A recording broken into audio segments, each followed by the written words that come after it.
अस्सलाम वालेकुम फ्रेंड्स, कैसे हैं आप सब। उम्मीद है आप सब खैरियत से होंगे। तो मैं आप सभी के साथ हकीम मौलाना मज़हर आलम।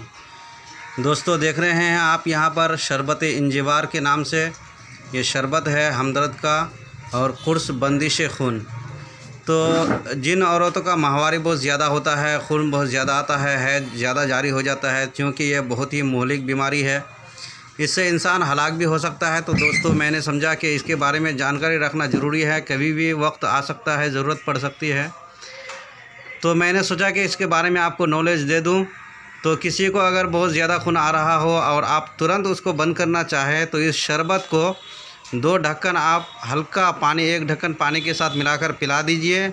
और ये कुर्स बंदिश खून इसमें गोली है, ये 2 गोली आप पिला दीजिए तो इंशाअल्लाह बहुत जल्द उसका खून बंद हो जाएगा। इसके साथ एक काम और भी कर सकते हैं जिससे आप बहुत ज़्यादा रिजल्ट पा सकते हैं। तो वो ये है कि आपको ज़ीरा और गंधक और दमुल उखवैन, ये जो है तीनों बराबर मात्रा में जड़ी बूटी है, ये ले लेना है। और इसको बराबर मात्रा में लेकर के बारीक पीस कर पाउडर बना करके 1-1 चम्मच जो है पानी के साथ लेते रहना है। तो सुबह शाम जो है इन दोनों दवाई को इस्तेमाल कराएंगे और वो नुस्खा भी इस्तेमाल कराएंगे तो इंशाअल्लाह बहुत अच्छा रिज़ल्ट मिलेगा। दुआ में याद रखिए। और ऐसे ही वीडियोस के लिए आप हमारे चैनल को सब्सक्राइब करना और शेयर करना, लाइक करना ना भूलें, ताकि ऐसे वीडियोस आपको मिलती रहे। अस्सलाम वालेकुम व रहमतुल्लाह।